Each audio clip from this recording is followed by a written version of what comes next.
Hello दोस्तों, चलिए स्वागत है आपका टारगेट एसएससी जीके के इस वीडियो में। आज भी हम जो है लीनियर इक्वेशन का ही टॉपिक लेकर के आए हैं, जिसमें हम लोग बात करेंगे कंडीशन फॉर, देखिए condition for solvability of linear equation.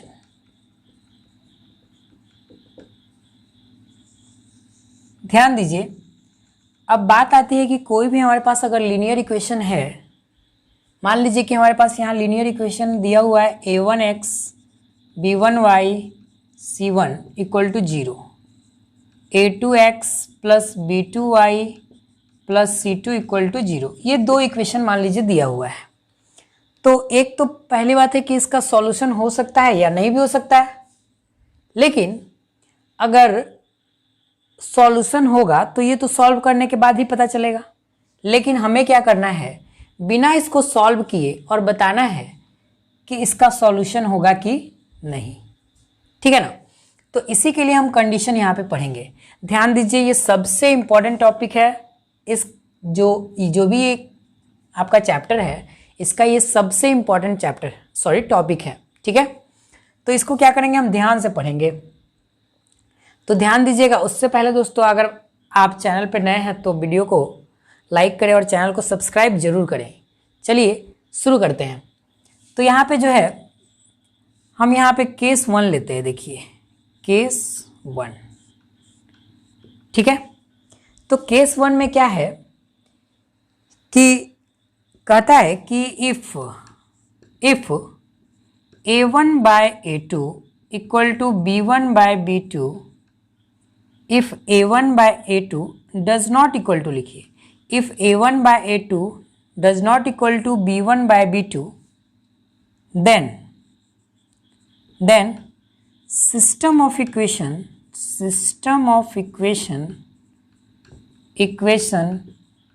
has unique solution। देखिए, अगर आपके पास, आपने यहाँ पे कॉफिशिएंट देखिए, a1 जो है x का कॉफिशिएंट है और b1 जो है y का कॉफिशिएंट है पहले इक्वेशन का। अगर इनका हम रेशियो देखते हैं और रेशियो बराबर नहीं आता है, तो जो भी हमारे पास सिस्टम ऑफ इक्वेशन होगा उसका एक सॉल्यूशन होगा, यूनिक सॉल्यूशन होगा। कहने का मतलब जो सिस्टम ऑफ इक्वेशन है कैसा होगा, तो सिस्टम ऑफ इक्वेशन जो है कंसिस्टेंट होगा। क्या होगा, कंसिस्टेंट, ठीक है ना। ध्यान दीजिए, सिस्टम ऑफ इक्वेशन जो रहेगा कंसिस्टेंट होगा। कंसिस्टेंट का मतलब किसका, कंसिस्टेंट हम किसको बोलते थे, जिसका एक कम से कम एक सॉल्यूशन आता था उसको हम कंसिस्टेंट बोलते थे। और अगर इस केस में आप अगर इसका ग्राफ ड्रॉ करेंगे, तो अगर आप इसका ग्राफ ड्रॉ करते हैं तो ग्राफ कैसा आएगा, तो ग्राफ जो है इंटरसेक्टिंग आएगा। मान लीजिए ये L1 है और ये L2 है। अगर हम इसको मान लेते हैं कि L1 है और ये L2 है, तो इस केस में ग्राफ जो होगा इंटरसेक्टिंग आएगा। और ये जो अल्फ़ा बीटा आएगा यही हमारा क्या होगा, सॉल्यूशन होगा। सॉल्यूशन यानी कह सकते हैं यही हमारा यूनिक सॉल्यूशन होगा, यूनिक सॉल्यूशन। ध्यान दीजिए, ये तो हो गया केस 1 में, जब हमारा a1 by a2 does not equal to होगा b1 बाय b2। चलिए केस 2 की बात करते हैं। केस 2 में कहता है कि इफ अच्छा हाँ, एक बात हम आपको बता दें कि इस तरह से जब क्वेश्चन जब आपका निकलेगा, यानी कि जब यूनिक सॉल्यूशन आएगा, तो कोई भी मेथड से आप इसको सॉल्व कर सकते हैं। हमने आपको बहुत सारा मेथड बताया, elimination method, cross multiplication method, substitution method, है ना, या ग्राफिकल मेथड। आप किसी से भी सॉल्व कीजिए, x और y का वैल्यू यहाँ पे निकल के आ जाएगा। चलिए ध्यान दीजिए, दूसरे केस में हम देखते हैं कि अगर a1 by a2, if a1 by a2 equal to, an system of equation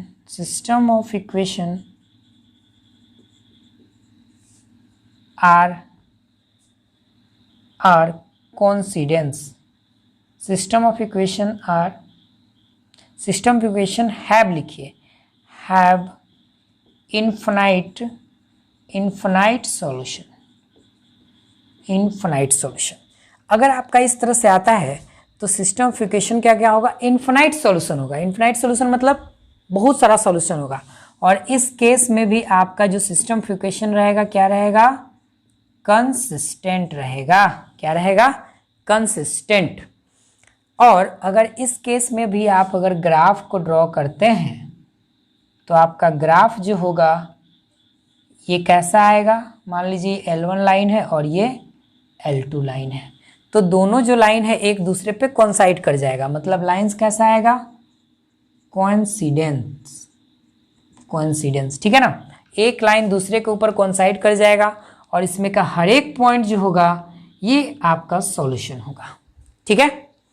तो हमने यहाँ पे दो केस आपको बताया।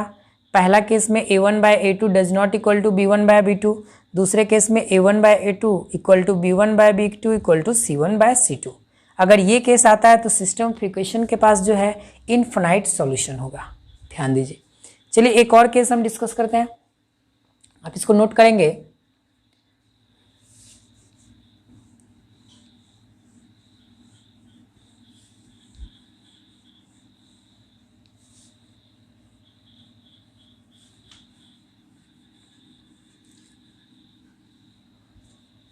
ध्यान दीजिए, सिस्टम ऑफ इक्वेशन में हम बात करते हैं केस 3।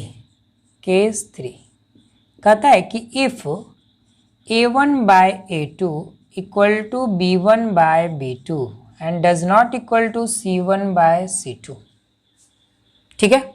अगर ये आता है तो देन कहता है कि system of equation, then system of equation has no solution. इस केस में आपका सिस्टम ऑफ इक्वेशन जो होगा उसका एक भी सॉल्यूशन नहीं होगा, ठीक है, एक भी सॉल्यूशन उसका नहीं होगा। जैसे देखिए, और ऐसे सॉल्यूशन को या ऐसे इक्वेशंस को हम लोग क्या बोलते हैं, इनकंसिस्टेंट। ऐसे इक्वेशन को हम बोलते हैं इनकंसिस्टेंट। आपको पहले भी मैंने बताया था, अगर एक भी सॉल्यूशन ना लिखे तो उस सिस्टम ऑफ इक्वेशन को हम बोलते हैं इनकंसिस्टेंट। ध्यान दीजिए, इनकंसिस्टेंट। अगर हम इनका ग्राफ ड्रॉ करें, ध्यान दीजिएगा, अगर हम इनका ग्राफ ड्रॉ करते हैं एक्स ओ एक्स डैश या एक्स डैश इधर दे देंगे, वाई ओ वाई डैश, तो इनका आप अगर ग्राफ ड्रॉ कीजिएगा तो पैरेलल लाइन आ जाएगा, L1 L2 पैरेलल आ जाएगा। यानी कि अगर ये दोनों पॉइंट एक दूसरे को कभी कट ही नहीं करेगा दोनों लाइन किसी भी पॉइंट पे, तो इस केस में जो होगा सिस्टम ऑफ इक्वेशन का एक भी सॉल्यूशन नहीं होगा, ठीक है। तो आई थिंक ये तीनों आपको कंडीशन समझ में आया होगा। हम इससे रिलेटेड आपको क्वेश्चन बताते हैं, आप इसको नोट कीजिए। और एक्सरसाइज पे चलिए हम आपको क्वेश्चन बताते हैं। इस पे बड़ा अच्छा क्वेश्चन आता है एग्जाम में।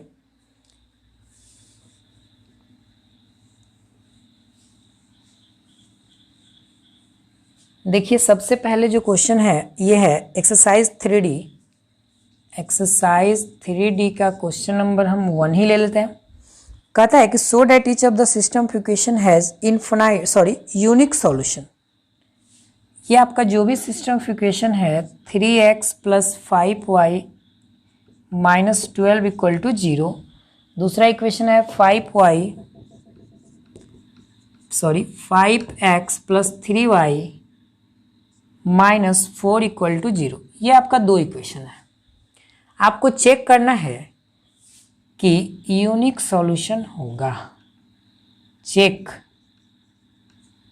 शो करना है, चेक करके, चेक एंड शो कि यूनिक सॉल्यूशन होगा। और जब यूनिक सॉल्यूशन आपका होगा तो आप उसको फाइंड कीजिए। फाइंड भी करना है आपको। चलिए ध्यान दीजिए, सबसे पहले यहाँ पे हम लिखेंगे सॉल्यूशन में कि वी हैव a1/a2। देखिए तो a1 a2 यही है, x का कॉफिशिएंट, तो 3/5। अगर b1/b2 निकालते हैं तो आ जाता है 5/3। तो हमने यहाँ पे देखा, लिखेंगे here we have A1 by A2 does not equal to B1 by B2। देखिए ये 3/5 है और ये 5/3 है, दोनों बराबर नहीं है। Then we can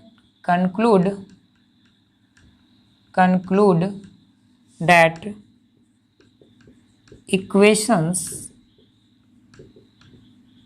have unique solution। हम कंक्लूड कर सकते हैं कि जो भी इक्वेशन आपको दिए हुए हैं इनके यूनिक सॉल्यूशन होंगे, मतलब एक सॉल्यूशन होंगे। आप कोई भी मेथड से इसको सॉल्व कीजिए। तो देखिए हम इसको सॉल्व करते हैं कैसे। तो सॉल्व करने के लिए हम क्या करते हैं, इसका सॉल्यूशन निकालने के लिए तो एलिमिनेशन मेथड यूज कर लेते हैं। ध्यान दीजिए, पहला इक्वेशन हमारे पास है 3x + 5y - 12 = 0, ये इक्वेशन 1। और ये 5x + 3y - 4 = 0, ये इक्वेशन 2। हमको क्या करना है, इक्वेशन फर्स्ट में 3 से मल्टीप्लाई कर देना है और इक्वेशन सेकंड में 5 से और घटा देना है। लिखते हैं यहाँ पे equation 1 is multiplied by 3 minus, और माइनस कर देना है इक्वेशन 2 इज मल्टीप्लाइड बाय 5। चलिए ध्यान दीजिए, यहाँ पे 3 3 जा 9x -15y -36 = 0। दूसरे इक्वेशन में 5 से मल्टीप्लाई करना है, तो 5 3 जा 15x, 5 5 जा 25x, 5 3 जा 15y, 5 4 जा 20 = 0। माइनस करना है, तो ये तो कैंसिल हो गया। 25 में से 9 गया तो कितना -16x, और इधर -16 और उधर जाएगा तो +16, ये 16 से 16 कैंसिल, x बराबर -1। चलिए x बराबर -1 आ गया। पुट इन इक्वेशन 1, आपने इक्वेशन 1 में पुट कर देना है इसको। तो 3 × -1 + 5y = 12, 5 = 12 + 3 यानी कि 15, तो y इक्वल टू यहाँ से आ गया 3, y बराबर क्या आ गया 3। तो इस तरह से आपको क्या करना है कि पहले तो शो किया हमने यहाँ पे कि ये यूनिक सॉल्यूशन इसका होगा, और अगर है तो फिर हमने इसको सॉल्व किया। ठीक है, आप इसको नोट कीजिए।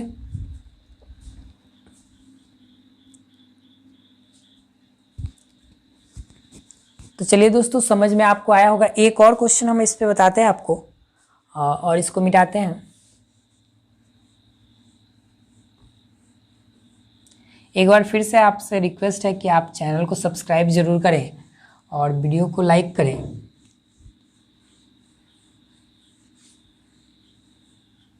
धीरे धीरे हम मैथ के आपके सारे वीडियो इस पे अपलोड करेंगे, और साथ में जो है केमिस्ट्री फिजिक्स के भी आपको वीडियो इस पे मिलेंगे A to Z नोट्स के साथ। ठीक है, तो चलिए एक और हम आपको क्वेश्चन बताते हैं। देखिए 12 नंबर क्वेश्चन है कि for what value of k does this system of equation दिया हुआ है kx + 2y - 5 = 0, 3x - 4y - 10 = 0। आपको दो इक्वेशन दिया हुआ है और कह रहा है कि k के किस वैल्यू के लिए, देखिए 1 में किस वैल्यू के लिए इसका जो है यूनिक सॉल्यूशन होगा। मतलब k का वैल्यू क्या रखें कि यूनिक सॉल्यूशन हो, और दूसरे केस में कहता है कि k का वैल्यू क्या रखें कि इसका नो सॉल्यूशन हो। चलिए तो हम ध्यान दीजिए, सॉल्व करते हैं। पहले पहले नंबर के लिए फॉर यूनिक सॉल्यूशन, तो हम जानते हैं कि यूनिक सॉल्यूशन के लिए कंडीशन है A1 by A2 does not equal to B1 by B2। चलिए वैल्यू रखते हैं यहाँ पे। A1 की जगह पे k रख दिया और यहाँ 3, डज नॉट इक्वल टू 2/-4। ये 2 से कैंसिल हो गया, तो यहाँ आ गया k does not equal to -3/2। ध्यान दीजिए, यानी कि k का वैल्यू जो है -3/2 होगा, जिसके लिए ये जो सिस्टम ऑफ इक्वेशन आपका दिख रहा है उसका यूनिक सॉल्यूशन होगा। क्या होगा इसका? यूनिक सॉल्यूशन होगा। ठीक है, आप आंसर मिला सकते हैं, देखिए -3/2। चलिए सेकंड नंबर हम देखते हैं, फॉर नो सॉल्यूशन। तो हम लोग जानते हैं कि फॉर नो सॉल्यूशन के लिए कंडीशन क्या होता है? तो कंडीशन होता है a1/a2 b1/b2 does not equal to c1/c2। चलिए सबसे पहले यहाँ पे वैल्यू रख देते हैं सब। तो k/3 equal to 2/-4 does not equal to -5/-10। चलिए सॉल्व कर लेते हैं इसको 2। तो यहाँ पे k इक्वल टू आ गया है -3/2, यानी कि k का वैल्यू -3/2 अगर होता है, k का वैल्यू अगर -3/2 होता है तो ये जो इक्वेशन है आपको क्या देगा? तो आपको नो सॉल्यूशन देगा, मतलब एक भी सॉल्यूशन नहीं आएगा। ध्यान दीजिए, k का वैल्यू क्या आएगा? तो -3/2। ठीक है, नोट कीजिए आप इसको। तो दोस्तों ऐसे ही आपको क्वेश्चन इसमें बनाने हैं। ठीक है, एक इसका वीडियो और आएगा जिसमें कि हम लोग जो है बात करेंगे वर्ड प्रॉब्लम का। वर्ड प्रॉब्लम से रिलेटेड आपको हम सारा टाइप बताएंगे, जो हमारा नेक्स्ट वीडियो होगा और लास्ट वीडियो वही होगा। उसके बाद हम लोग ट्रिगोमेट्री स्टार्ट करेंगे, ट्रिगोनोमेट्री। नेक्स्ट चैप्टर जो है हमारा है ट्रिगोनोमेट्री है, नेक्स्ट चैप्टर। ठीक है, आप क्या करें, इस वीडियो को देखें और अपने दोस्तों के साथ शेयर भी करें। चलिए इसी के साथ हम लोग जो है मिलते हैं अगले वीडियो में। धन्यवाद।